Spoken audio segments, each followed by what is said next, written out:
E aí galera, aqui é o Jason, retomando o ano com mais um vídeo de sinopses. Eu sei que vocês estavam com saudade aí, a gente ficou praticamente em dezembro, aí metade de dezembro talvez, sem vídeo de sinopse. Vamos começar aqui retomando as leituras de sinopses que você... Retomando a leitura de sinopses, eu sei que vocês gostam. Então vamos começar que esse ano vai ter muita sinopse a ser lida. E sim, eu pretendo conseguir esse ano, né? Eu tô com uma webcam, tô gravando com ela aqui, tô configurando, tô aprendendo como funciona para poder fazer a leitura de sinopses através de live, junto com vocês também, além das leituras gravadas padrões. E se você está achando que eu tô com cara de sono ou com voz de sono, você está muito certo, porque eu estou gravando esse vídeo assim que eu acordei no domingo de manhã. Então, eu vou acordando ao longo do vídeo, não se preocupe. Desde que minha voz, espero que minha voz não te incomode muito nesse início. Vamos lá. A primeira sinopse chama Família Real, a reencarnação de Elis. Talvez seria ali o subtítulo da história, né? Tá entre parênteses aqui. Conta sobre como Elis descobriu que era a reencarnação de um membro da família real. Uma família que foi destruída por um mal em um mundo paralelo onde a magia elementar predominava.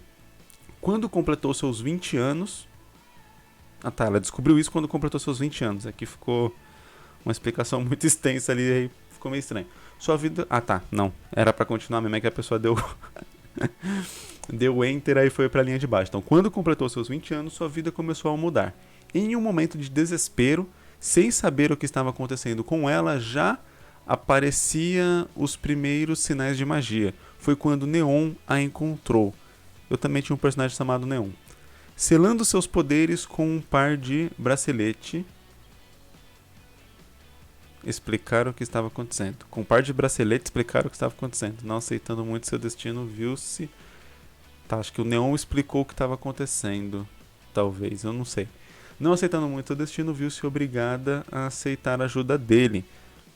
Ali começar todo um processo de treinamento e aceitação dos outros membros da família. Mas ela não sabia que era crucial para a paz... Nossa senhora, tá meio complicado. Que era crucial para que a paz do mundo voltasse, ou algo assim, que ela era crucial para que a paz do mundo voltasse, assim unindo novamente as 4 famílias reais. Ok, então são 4 famílias reais e não tipo 4 membros da família real, né? Reencarnados, digamos assim. Pelo que eu consegui entender é isso. Eu vou tentar dar uma resumida aqui no que eu consegui entender estranho dessa sinopse, porque tá meio confuso. Eu acho que quando a pessoa digitou teve alguns erros de digitação ali, de enter e tal, e acho que teve alguma parte ali que ficou comida na explicação que o Neon deu. Enfim. Então acredito que ela é a reencarnação de um dos membros, né, dessa família real. Eu não sei se existem mais ou se existem mais membros, porque no final fala as 4 famílias reais. Então acredito que existam 4 famílias reais que, não sei, por algum motivo dominavam o mundo, controlavam o mundo ou mantinham o mundo em paz. Sem essas famílias reais o mundo não está em paz. E ela foi destruída em um mundo paralelo e meio que veio parar nesse. Aí eu não consigo captar exatamente qual que seria a correlação. Esses mundos paralelos, eles são, vamos dizer assim, realidades idênticas, onde alguma coisa acontece diferente, por exemplo. Então você tinha família real nesse mundo, tinha família real no outro mundo, porque se... acho que pode fazer sentido de uma forma. Porque é o que eu queria dizer, né? Se você tinha família real nesse mundo, ela era importante nesse mundo, o que faz ela ser importante no mundo aqui atual da Elis? Mas pode fazer até um pouco de sentido, no sentido de que a família real é meio como se fosse, ou as famílias reais, elas trouxeram paz para aquele mundo onde elas foram destruídas e tal. E agora meio que a missão da alma ali, da família real, das famílias reais, é reencarnar no nosso mundo, no mundo da Elis, né, no mundo principal ali da história, para trazer paz para esse mundo também. Então isso indicaria que o mundo da Elis estaria passando por alguma espécie de provação, por um período muito difícil, de guerras, matança, fome, etc, alguma coisa assim, que a família real, né, que as famílias reais vindo para esse mundo, reencarnando em pessoas desse mundo, traria essa paz, né? Assim como eles teriam feito no outro mundo. O que eu acho que fica de ponta solta nessa história é o lance da família real no outro mundo ter sido destruída por conta dessa magia elemental e tudo mais. O que dá pra fazer aí? De duas umas.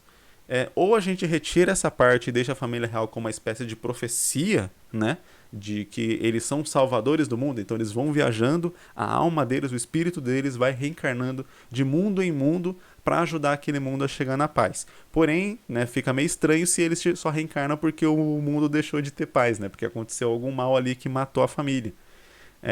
Aí fica meio estranho essa profecia. Mas outro motivo que pode ser talvez o que a autora está pensando aqui nesse caso é de que esse mal que destruiu as famílias reais e a família real que reencarna na Elise, ele tá querendo vir para esse mundo, pro mundo da Elise, pro nosso mundo. Então, ele conseguiu destruir aquele mundo lá e agora, em vez da família real só viajar de mundo em mundo, esse mal também da magia elemental aí e tal.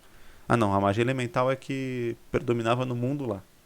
Tá certo. Então esse mal aí, ele vai também viajando para tentar destruir os mundos e aí as famílias reais, elas estão tentando também reencarnar e se juntar para poder impedir esse mal de continuar destruindo mundos. Eu acho que esse pode ser um objetivo interessante, um objetivo bem, bem legal.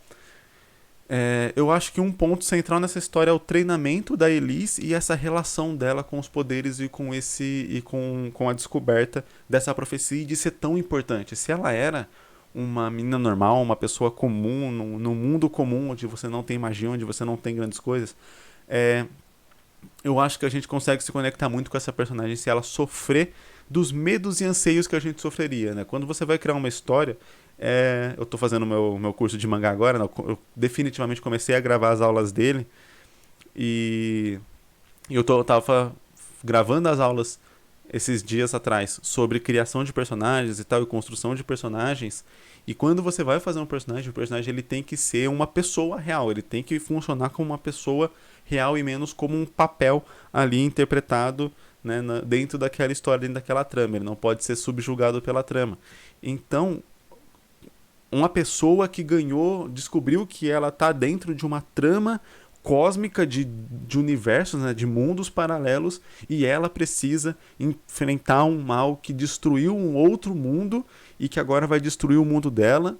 E, sabe, é uma tonelada, assim, é um peso de coisas, de decisões para tomar, de medos, de anseios, de coisas do tipo, que qualquer pessoa se sentiria, às vezes querendo fugir, outras vezes querendo negar esse tipo de coisa. Então esse tipo de mentalidade tem que ter na personagem para que ela se torne uma personagem real, uma personagem que parece uma pessoa de verdade e principalmente uma personagem que consiga se conectar diretamente com quem está lendo, né? Eu acho que ninguém que está vendo esse vídeo absolutamente, se hoje falasse, ó, você é a reencarnação de uma força aí que vai ter que trazer a paz para o mundo porque tem uma força maior que destruiu outro mundo e está vindo destruir o nosso e você vai ter que treinar para poder enfrentar isso. Eu acho que qualquer pessoa primeiro não acreditaria nessa história, precisaria, vamos dizer assim, ter isso provado de alguma forma. Depois que isso fosse provado, talvez iria querer recusar esse destino, né? Até tá escrito aqui mesmo, né? Não aceitando muito seu destino, viu-se obrigado a aceitar a ajuda do Neon. Então o Neon vai ter uma dificuldade muito grande, primeiro, em fazer a Elise aceitar, né, que isso é verdade, e depois em aceitar o seu destino. Eu acho que isso não pode ser uma coisa de, tipo, muito rápida, porque é algo muito grandioso. E principalmente quando chegar nesse final, eu não sei exatamente qual que é a ideia, mas acredito que a autora tem alguma ideia de como as 4 famílias reunidas, né, e como eles vão achar os outros, as reencarnações das outras famílias. Eu acho que pode ser 4 membros de uma família real também. Eu acho que funciona da mesma forma. Mas beleza, como eles vão achar as reencarnações das outras famílias e fazer esse mesmo processo de convencimento. Como a Elise é a personagem principal, ela é a personagem que o processo de convencimento tem que ser mais duro, tem que ser mais rígido, tem que ser mais trabalhado, enquanto os outros você pode trabalhar ali em meios termos, alguém que já aceitou logo de cara, alguém que já está inclusive trabalhando para isso, já estava buscando também os outros membros, outros que ainda não sabem, que também vão ter uma certa dificuldade em saber, mas que a partir do momento que você já tem uma personagem, que seria a Elise, que sabe do destino, que aceita esse destino e que está buscando os outros, é mais fácil para uma outra pessoa também aceitar. Agora, quando se é a primeira pessoa a saber disso, a coisa fica um pouco mais complicada e é necessário trabalhar essa complicação para que o leitor novamente tenha interesse ali pela história, tenha empatia, consiga se conectar e se colocar no lugar da Elise. O nome dessa história aqui é Looking for a New Tomorrow, né? Procurando por um novo, em busca de um novo amanhã. Eu acho que é um nome que cabe em português, mas eu entendo também ele tá em inglês, para de repente você postar a história em inglês em alguns lugares e tal. Beleza. Há muito tempo, em uma noite, luzes vermelhas e brancas de repente tomaram o céu e como meteoros caíram na terra. Essas luzes atingiram os inimigos, os humanos, não sei de onde que eu vi inimigos. Essas luzes atingiram os humanos, aqueles que foram atingidos, faltou uma vírgula, um ponto aí. Aqueles que foram atingidos pelas luzes brancas ganharam mais força, mais velocidade, agilidade maior, e aqueles que foram atingidos pelas luzes vermelhas ganharam o triplo e até mais que as pessoas que foram atingidas pelas luzes brancas.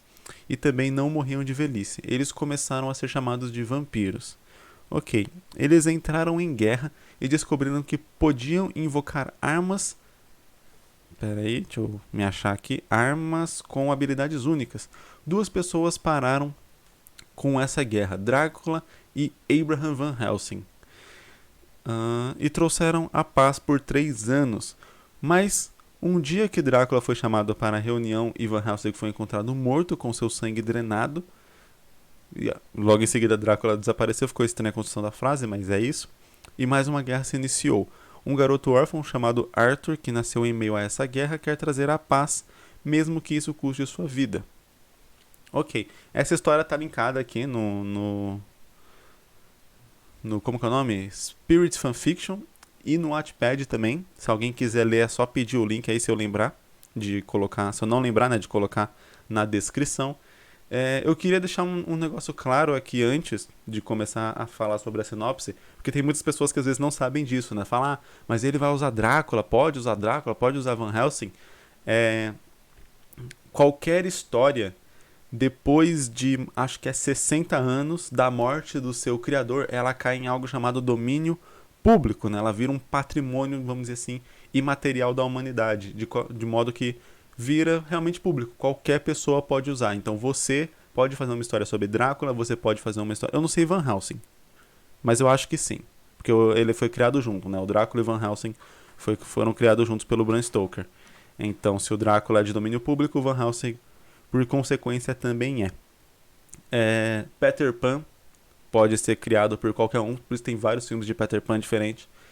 Qualquer pessoa pode fazer lá sobre o Peter Pan, qualquer pessoa pode fazer uma história sobre Robin Hood também.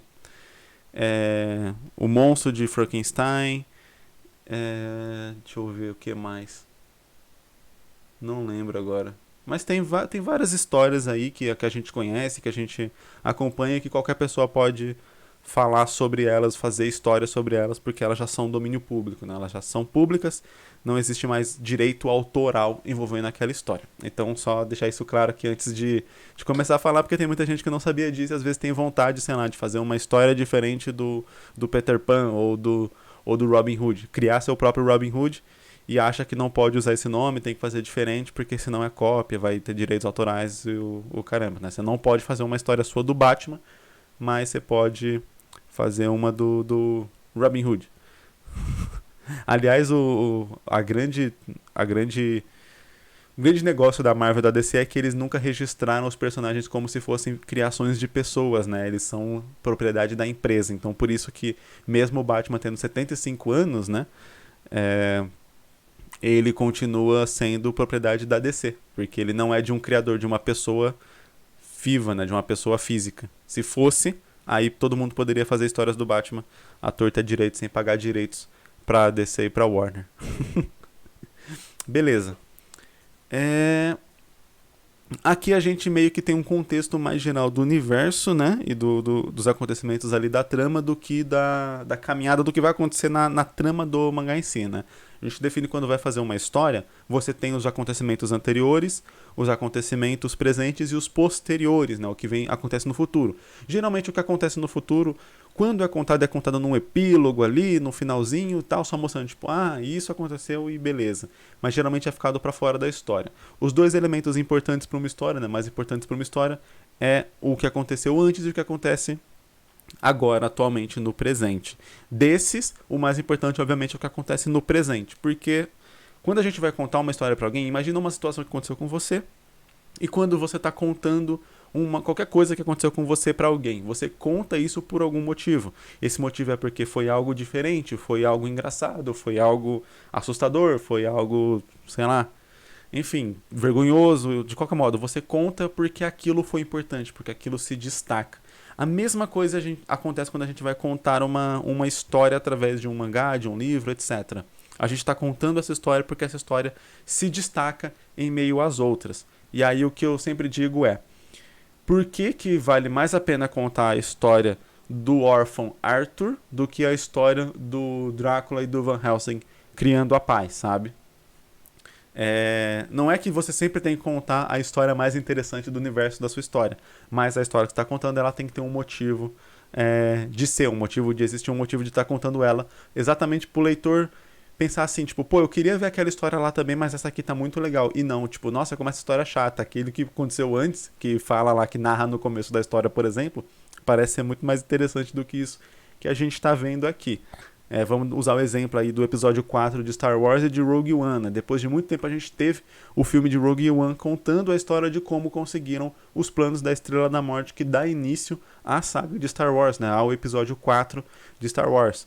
O grande lance do Star Wars é que o que acontece no episódio 4, ele tinha que ser tão interessante ou até mais interessante do que acontece no Rogue One, para que quando subisse aquelas letras contando como que eles conseguiram os planos da Estrela da Morte no início do filme, você não ficasse só pensando naquilo lá e não prestasse atenção no filme, falasse, pô, eu preferia ver aquilo lá.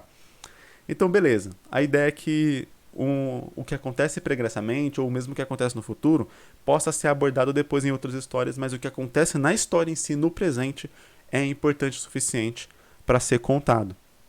Então, eu gostei da ideia de como os poderes são dados. Não é uma explicação tipo, muito certinha, específica. É uma explicação um pouco mais mágica. Mas beleza, se os poderes são meio mágicos, serve. Eu não entendi se o Arthur ele nasce com algum poder ou não. Ou se ele é simplesmente um humano normal, né? Como funciona exatamente isso. E o que exatamente ele está buscando. Se o Van Helsing morreu, né, com o sangue drenado e o Drácula desapareceu, pode significar várias coisas, né, que não está necessariamente claro aqui.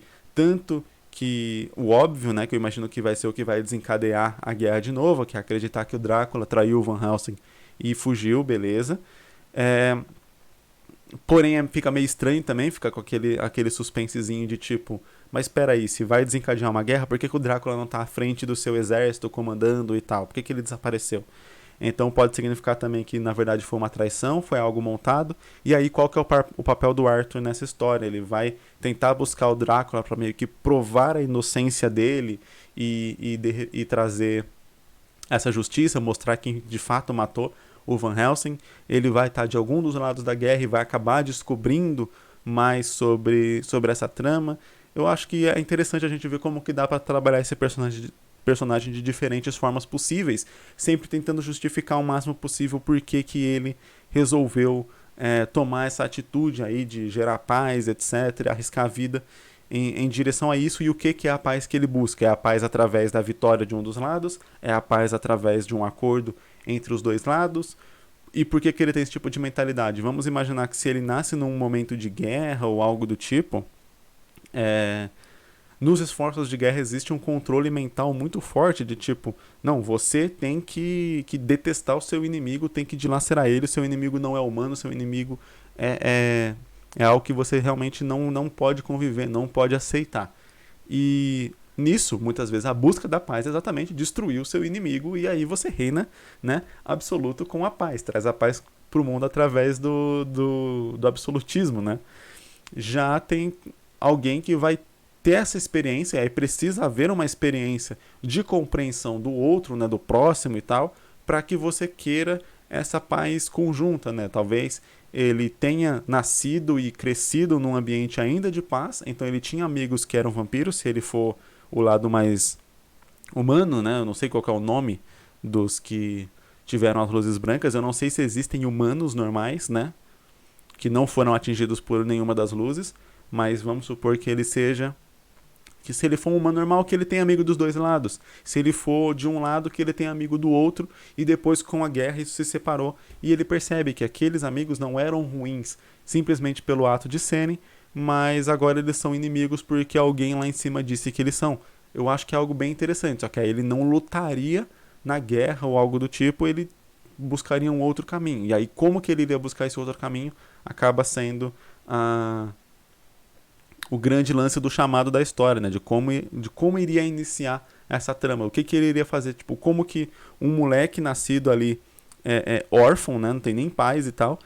Como que ele vai chegar nessa conclusão da trama de tipo, alguém armou pro Drácula, vou achar ele, vamos tentar ir provar que nada disso está acontecendo, ou se realmente seria alguma coisa mais à frente que ele iria descobrir meio que por acaso e aí seguir esse rumo, né?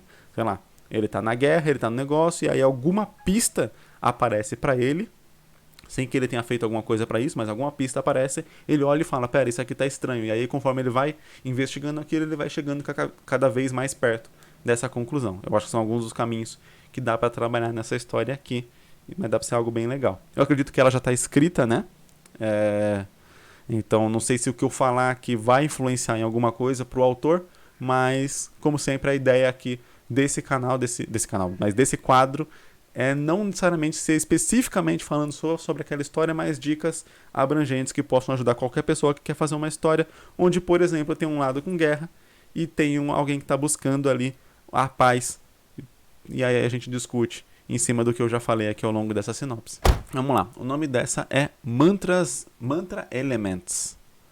Eu não sei se o inglês aqui está escrito certo. Posso estar moscando, eu não sou fluente em inglês nem nada do tipo, mas eu acho que não sei se está. Mas beleza. No mundo de fantasia e pouca tecnologia, que existem monstros e humanos têm poderes, nós acompanharemos Aaron, né, já que é um jovem brasileiro. Aaron, um jovem brasileiro, um elemental raro que nasceu em uma família com poderes distintos. Mas ele não controla, vírgula. Enfim, ele vai treinar, esse enfim é da sinopse, não fui eu falando. Ele vai treinar com uma amiga da família, mas ele sonha em ser explorador. Tá faltando algumas vírgulas aqui. Mas ele sonha. Antes de mas, sempre vem vírgula. Sempre, sempre, sempre. É regra. Falou mas, vem uma vírgula antes. Vírgula, mas ele sonha em ser explorador. Vírgula, mas seu pai tenta fazer ele ser um caçador. Vírgula, mas ele aceita ser mestre de 4 pessoas e ganhou uma bolsa. Vírgula, mas ele aceitou porque pôde viajar ao Japão. Ok. Eu não consegui captar uma trama aqui para essa história. Eu consegui achar alguns conflitos entre personagens, mas não um conflito geral ali pro Aaron em si. Eu não sei o que exatamente a fantasia, né, a magia, monstros e tecnologia, como elas se encaixam dentro dessa história, né? Me parece uma história bem, bem simples que não precisaria disso. Ela parece passar meio que no nosso mundo, porém com essa distinção, né, de ter monstros e os humanos terem poderes. Eu sempre acho interessante quando a gente vai trabalhar um mundo próximo do nosso, então que tem as nossas fronteiras, né? Brasil, Japão são fronteiras criadas pelo nosso mundo e tal, por N coisas. Se tem monstros e tem esses poderes, que seja explicado de alguma forma isso. Eu acho que todo mundo vai querer saber meio que a origem desse mundo, o que aconteceu nesse mundo para ser isso. Claro que não tem nada que impeça você de, como autor, né, que tá criando um mundo assim, de falar, isso existe, é assim e pronto, sabe? A pessoa depois de um tempo vai aceitar. No começo talvez ela olhe meio assim, fique meio na dúvida, fique meio achando, tipo, não sei se eu tô entendendo direito exatamente essa história, mas depois de um tempo acompanhando ela aceita aquilo. O que eu fiquei realmente na dúvida aqui é quanto ao lance dos objetivos do personagem, né? Ele quer ser um explorador e o pai dele quer que ele seja um caçador. O que essas duas palavras significam no contexto do mundo dessa história?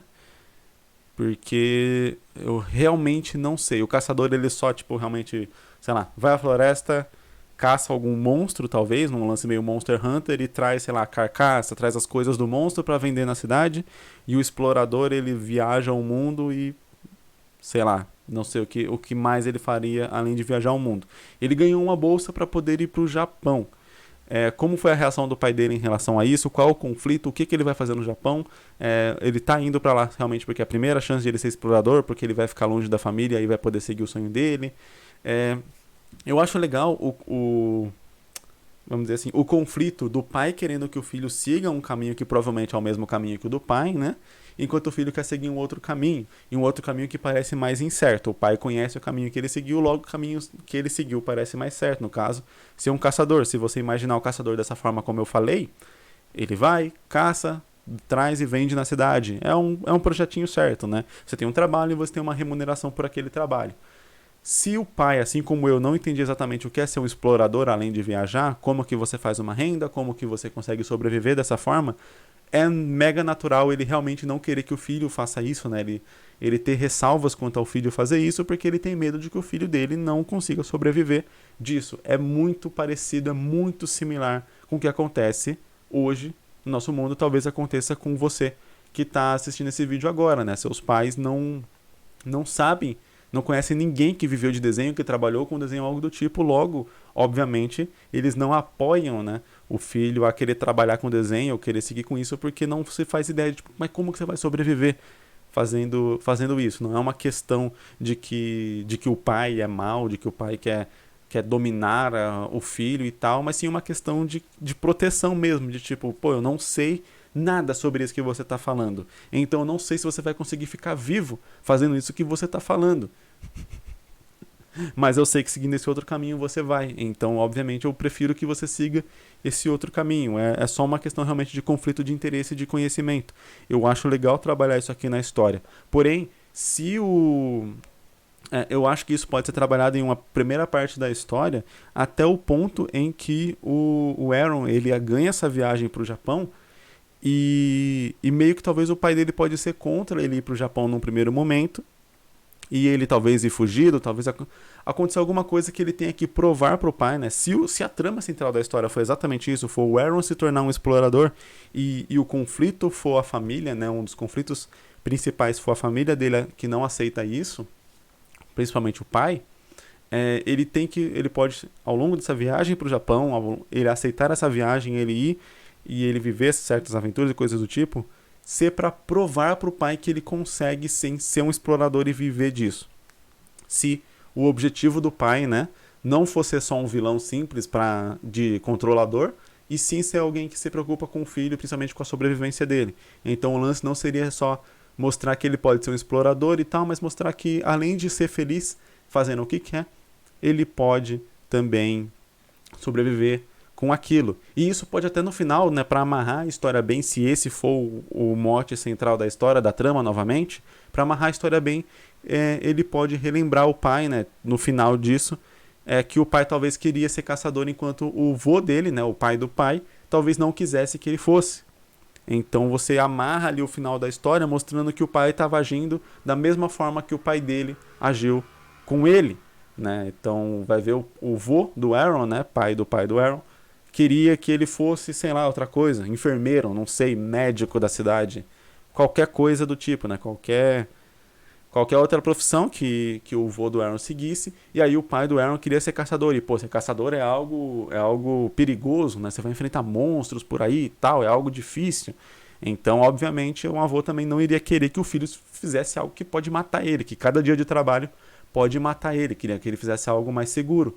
E aí o próprio pai do Aaron teve que provar de alguma forma pro avô que ia fazer aquilo e tal, um negócio assim. Então, dá pra você casar a história, né, e mostrar isso no final. Então, o Aaron provar pro pai dele, olha, eu sou feliz fazendo isso, eu consigo fazer isso e tal. E aí o pai do Aaron reconhecer isso, lembrando que quando ele quis ser caçador também, o pai dele não quis, não deixou e tal, e talvez ele não lidou da mesma forma, provando que podia fazer. Ele simplesmente brigou com o pai e foi embora e tal. Então, tipo, dá pra trabalhar a história com esses dois personagens de uma maneira mais simbólica. Eu sempre falo sobre isso aqui nas sinopses, nas histórias. Na criação de uma história, tem que se focar muito nos sentimentos dos personagens, nessa parte, porque é isso que faz a gente se conectar com a história. Ter monstros gigantes... É sempre uma droga, eu fico batendo aqui no microfone. Ter monstros gigantes é muito legal, ter poderes é muito legal, ter viagens, ter aventuras, perigos, tudo isso é muito legal numa história. Só que toda história tem isso. Algumas melhores, outras piores. O que faz a gente lembrar de uma história são os sentimentos dos personagens, são as conexões que a gente faz com aqueles personagens, porque realmente qualquer pessoa, literalmente qualquer pessoa pode criar uma história onde um personagem faz uma bolona gigante e joga essa bolona gigante de poder em cima de outro personagem e destrói o mundo. E isso por si só não é legal, você vê uma bola gigante destruindo o mundo. O que é legal é exatamente você ver o conflito daqueles personagens antes, você saber que aquele personagem está destruindo o mundo porque é a única saída, ele não queria fazer isso e tal, por 1 milhão de razões, mas ele acaba tendo que tomar essa última decisão porque é o único jeito de impedir um mal maior e tal. Então, existem os porquês por trás de tudo, e esses porquês é o que faz a gente se conectar e gostar de uma história e considerar ela boa ou ruim. Então, eu sempre falo e sempre vou falar, foque nos sentimentos dos personagens. Em um mundo fictício, poderes chamados de Ki existem e com isso precisam ser aprimorados. Ok, então as pessoas nascem com esse Ki e eles precisam treinar, vamos dizer assim, para controlar esse Ki direito. Foi o que eu entendi. Porém, algumas pessoas rejeitam passar por essa evolução e utilizam cúbios. Cúbios são cubos que corrompem a natureza do Ki. Máquinas atraídas por sangue amaldiçoado que junto com uma matéria se fundem e trazem controle ao portador do Cúbios. Entendi. É tipo meio que um jeito de você roubar aí na equação, né? Você não treina o seu Ki, você meio que controla ele através de um poder externo. A protagonista, chamada Honey, não possui poderes e vive se mudando de casas por ser órfã. Certo? Então, cansada de sua vida repetitiva, ela decide fugir de uma dessas casas, né? Para ir em busca de acender seus poderes no centro do país, em Eteres. Eteres, também conhecido como Eternos, é um estado unitário com um governo do tipo republicano parlamentarista, certo? O país possui uma população de cerca de 50 milhões de pessoas que são chamados de Eternarianos.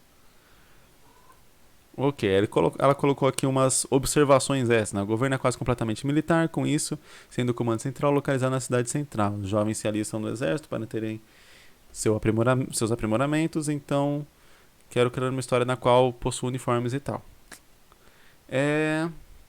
Certo. Vamos lá. Novamente, sempre que eu leio uma história, é inevitável eu focar nos personagens, porque os personagens são aquilo mais importante dentro de uma história, eles que movimentam a trama. Então a gente tem a protagonista, né, a Honey, que ela não possui poderes ainda, então, ou seja, ela não despertou o seu Ki ou não aprimorou o seu Ki o suficiente a ponto de ele se tornar esse poder. Dentro do que aqui não está claro o que exatamente ele faz, se é um poder claro para todo mundo, se é um poder diferente para cada pessoa, etc, como que isso funciona exatamente, mas deu para entender bem o objetivo dela. O porquê ela quer despertar e aprimorar seus poderes, fica a dúvida. É porque talvez a sociedade julga quem não desperta, quem não aprimora seus poderes, ou quem não controla, né, através de um Cúbios, enfim. Porque, pelo que eu entendi, seria uma sociedade onde todo mundo tem Ki. Alguns aprimoram esse Ki, outros decidem, vamos dizer assim, não aguentam passar pelo aprimoramento, não querem encurtar esse processo, e aí eles vão recorrer aos Cúbios. Gostei bastante dessa parte, dessa ideia e do contexto geral da história. Agora focando realmente na personagem, na Honey. Eu imagino que ela deva ter algum certo trauma de ficar passando de casa em casa. Todo órfão, né, inevitavelmente acaba tendo esse trauma de ir de uma casa para outra, de ter medo de se afeiçoar a uma família e aí depois ter que ir e nunca mais ver aquela família de novo. Provavelmente isso aconteceu algumas vezes já, e aí ela já meio que vai se fechando pro mundo nesse sentido. Então, qual que é o objetivo real da Honey? É ter uma família? É fugir de tudo isso? É fugir desse negócio e realmente se fechar e fazer outra coisa? Por isso que ela vai se alistar, talvez, lá em Eteres? Exatamente porque ela fala, não quero viver isso, não quero viver com família, ou sei lá, vou pra guerra. Talvez tenha alguma propaganda de guerra muito forte ali no país e tal, e aí por isso que ela quer ir lá, ela conhece isso e ela vai. Algum motivo, alguma motivação a personagem tem que ter, talvez além de só fugir. Por que ela quer aprimorar o Ki dela? Talvez realmente seja um lance das pessoas julgarem que não tem esse Ki aprimorado ou algo do tipo. Talvez ela possa passar pela situação de rejeitar, não sei.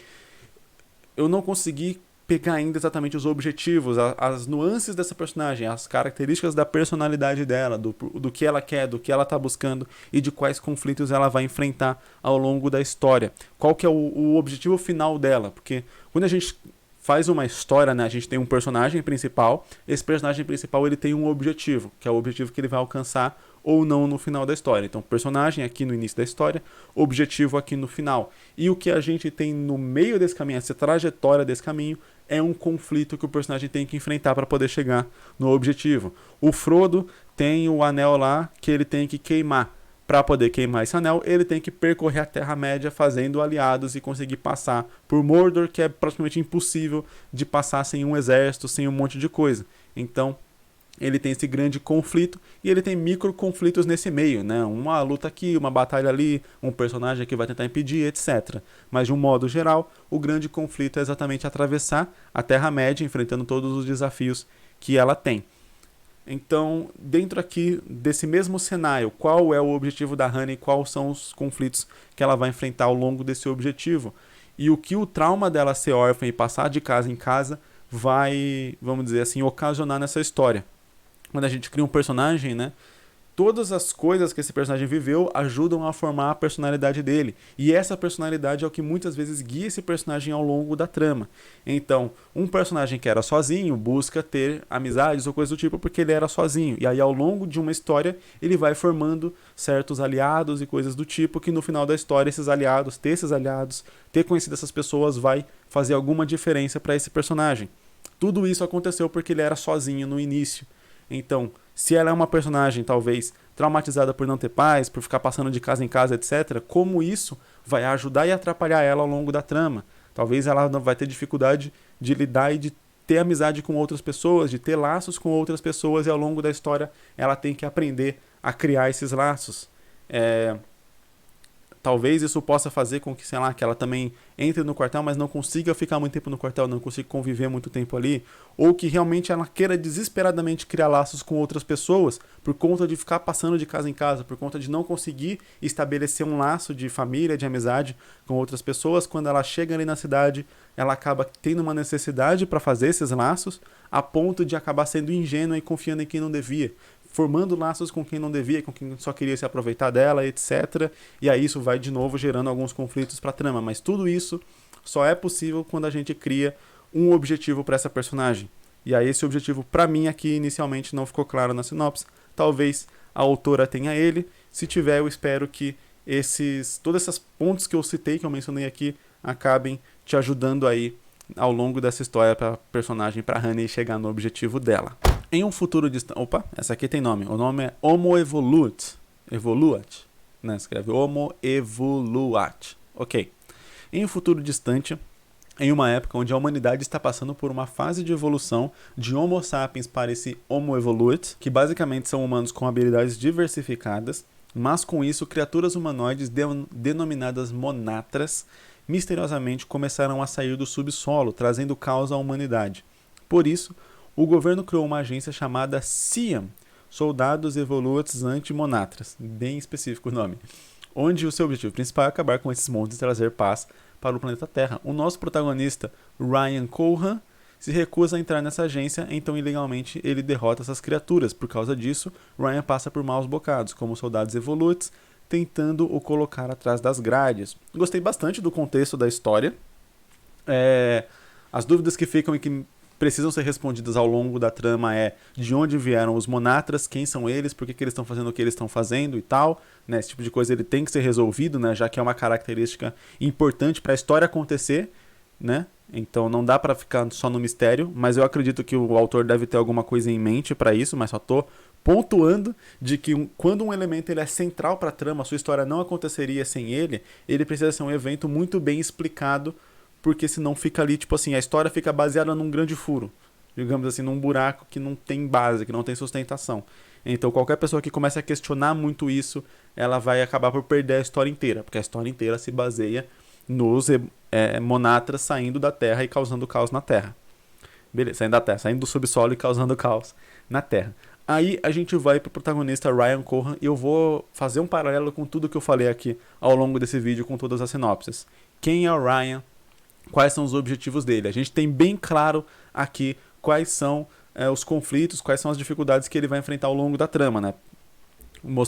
Como eu estava falando aqui na última sinopse. Esses conflitos são exatamente ele tem que enfrentar tanto os Monatras quanto os Evolutes, né? A galera e os soldados da Cian. Legal, muito maneiro isso. Agora, por que o Ryan não quis se juntar a essa força governamental? O que faz ele, o que motiva ele a lutar contra os Monatras, mas não querer essa ajuda, digamos assim, não querer esse parceiro? Por que ele faz isso sozinho? Isso geralmente está associado ou com algum trauma, ou com alguma coisa, alguma visão política, idealista, etc. Né, do tipo, eles são só um bando de lacaios comandados pelo governo. E aí, por que o Ryan também não gosta do governo? Todas as questões que motivam o personagem, elas têm que ser justificadas, seja no seu passado, seja no seu modo de pensar, e muitas vezes o seu modo de pensar já precisa ser justificado no seu passado, nas experiências, porque um personagem, assim como uma pessoa, a personalidade de um personagem e de uma pessoa real no nosso mundo, ela é definida com base nas experiências que ela teve antes. Então, todas as experiências aí do Ryan vão ser o que vai formar essa personalidade dele, que vai fazer ele querer lutar sozinho contra os Monatras. Então, ele tem que ter um motivo claro para lutar contra os Monatras e um motivo claro também para não se juntar a ninguém, mesmo sendo, enfim, rechaçado aí, então sendo caçado por ambos os lados, digamos assim, tendo que enfrentar todo mundo sozinho. Por que ele decide tomar essas duas decisões? E é algo muito, muito importante de se colocar na história. Não está ainda na sinopse aqui, né? Porque é algo mais por cima ali e tal. Né? A gente não teve uma apresentação direta do personagem, mas é algo muito importante de se colocar e de se adicionar nessa história. É preciso também, talvez aqui, e aí talvez esteja diretamente relacionado com a causa dos Monatras saírem do subsolo e tal, pensar como vai ser o fim dessa história, né? Como que essa história ela se encerra ali nesse contexto, né? Imaginando uma história, claro, um pouco mais curta ali, um one shot, graphic novel, sei lá, 50, 60, 70 páginas, né? Bastante página, mas assim, não uma série gigantesca que se estende por muito tempo, ou uma minissérie, 3, 4, 5 capítulos, não sei. Talvez realmente o final da história seja a luta contra os Monatras acabando, ou sendo descoberto quem que são esses Monatras, o que aconteceu, e que talvez a Cian está envolvida de alguma forma. Porque se o nosso Ryan considera tanto a Cian quanto os Monatras como inimigos e ele está sozinho, e ele é o protagonista, geralmente isso significa, né, aos olhos do leitor, de quem está vendo, tanto os Monatras quanto a Cian são vilões, são inimigos, são né, pessoas, são coisas que a gente não deve, humanoides que a gente não deve confiar. Então, ou o Ryan vai estar errado em relação a um deles, ou algum deles realmente, tipo, vai ser vilão, vai ser um vilão maior ou algo do tipo. Provavelmente eu acredito que possa ser a Cian, né? De algum jeito, ela descartou esses humanoides voltaram aí como essas criaturas Monatras, e agora meio que ela tá sendo herói de si mesma, digamos assim, né? Ela é herói e a vilã. Ela cria o problema e ela resolve o problema que ela criou e ganha status de salvadora com base nisso. Talvez o Ryan vá descobrindo isso ao longo da série, ao longo da história. Aí vale a pergunta também se o Ryan volta lá para a primeira sinopse que a gente leu, né? O Ryan, ele... Primeira não. Acho que segunda. Enfim, para uma das sinopses que a gente leu hoje. O Ryan ele pode tanto começar como membro da Cian e ir descobrindo isso dentro da agência a ponto de sair dela e aí ser caçado por ela por conta disso, ou ele já pode começar diretamente sozinho. Só que para ele começar diretamente sozinho, a gente precisa de um contexto muito maior. Um contexto de quem ele era, de onde que ele tira o treinamento para poder enfrentar ambos sozinho, por que ele não gosta da Cian, né? Qual que é o problema dele com o governo, etc. E, enfim, tem várias coisas que a gente precisa trabalhar antes para poder entender o personagem do Ryan, caso ele comece já sozinho. Mas pode ser um caminho interessante também ele se alistar na Cian porque ele quer essa paz, ele quer alguma coisa, ele tem um objetivo que a Cian parece um caminho para esse objetivo, só que dentro dela ele percebe que as coisas não são como ele imaginava, e aí por conta disso ele resolve sair, e aí a Cian tem um motivo até maior para caçar ele, né? Não só porque ele tá sendo um justiceiro ali, fazendo as coisas de forma ilegal, mas também porque ele estava dentro da agência, ele conhece alguns segredos da agência que provavelmente fizeram ele sair, e portanto ela não quer que ele revele esses segredos, e ela precisa acabar com ele para isso. pode ser também um caminho bem interessante para ser abordado nessa história. E é isso, galera, esse foi o primeiro vídeo de sinopses do ano. Muito obrigado por ter assistido, por você que chegou até aqui, lembre de deixar aquele comentário, eu cheguei até aqui, se você chegou, porque para mim é muito importante ver quem que assistiu um vídeo de 40 minutos só falando sobre criação de história, sobre personagens, sobre desenvolvimento, sobre trama, sobre esse tipo de coisa. Eu acho muito legal, eu amo criar histórias, eu amo esse tipo de papo. E eu fico feliz de saber que tem outras pessoas que amam também. Deixa seu like aqui embaixo para me dar uma força. Se você quer enviar a sua sinopse aqui para o canal, é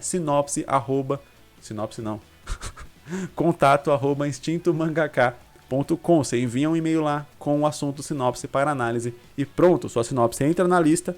No fim da fila, vai ter que esperar um pouco para ser lido, mas vai ser lido com certeza. Valeu por ter assistido, falou e é nóis. Até o próximo vídeo.